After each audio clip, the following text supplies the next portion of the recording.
If you want to lower your Triumph Tiger 1200 fitted with TSAS suspension, need some lowering links from Lust Racing and a replacement TSAS rod.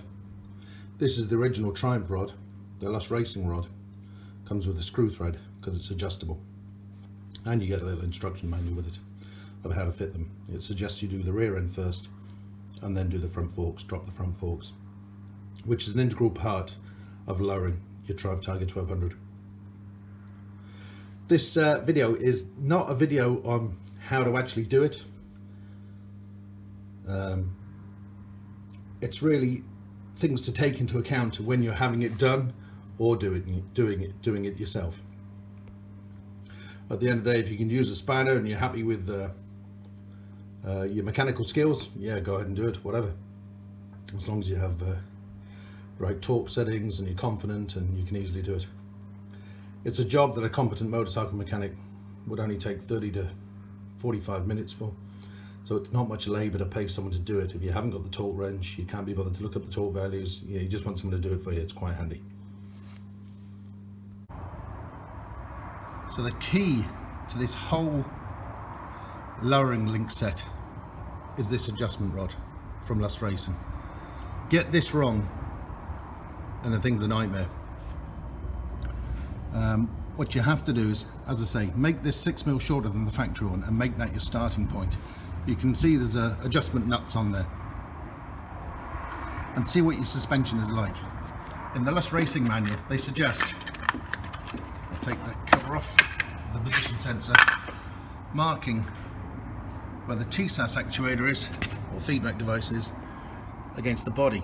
And I can see my installer did that here. He's just kind of put some, where's my finger? Oh yeah, Tipex marks on there. But you know, it turned out to be not that accurate. When I took this off, the bike wasn't bad. It wasn't handling too bad. But I knew it wasn't as good as the factory saying. So what I had to do is either extend or shorten this link, depending on how the bike was handling. Now it was handling, it was sitting too low at the rear, and I know it was a bit reluctant to go around corners at high speed.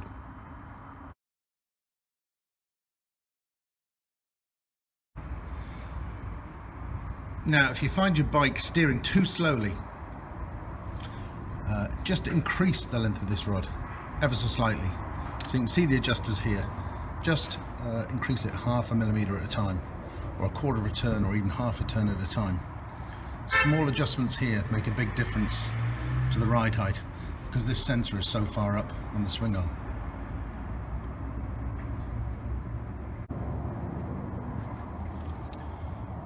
You can just see the lowering links in there by the stand there.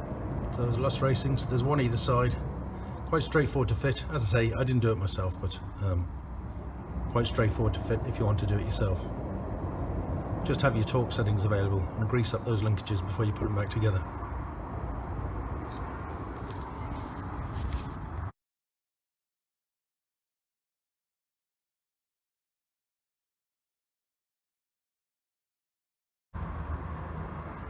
Once you've done the rear, you can then drop the forks in the yokes.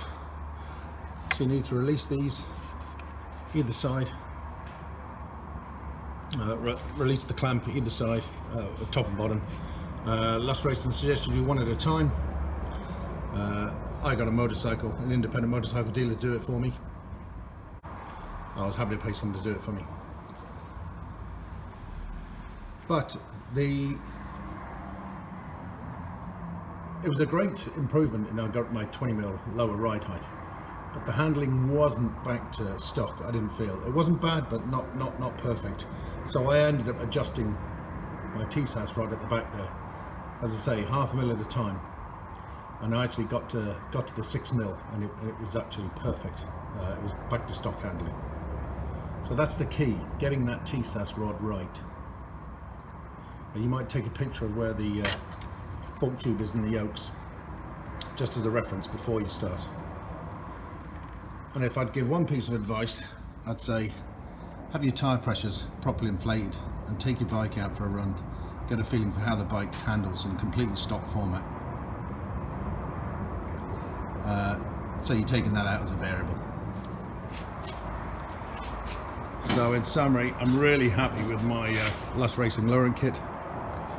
My bike handles as stock, and it just gives me a firmer footing. I'm 6 foot, but a little bit short in the leg maybe, and I can totally flat foot it now with the seat in the high position and retain my seat to peg ratio for a comfortable ride. Cheers.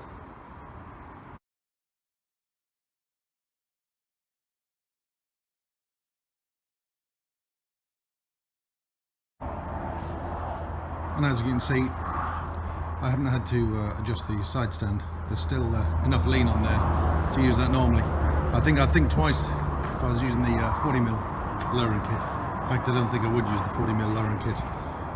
20mm lowering kit just makes it clean. No need to change the side stand, and you know, it's not too much of a. It actually holds the bike a little bit more upright, of course, but it's not something I have to think about too much. Little extra effort required, of course, to put the bike up on the centre stand, but still doable because I've only done the 20mm.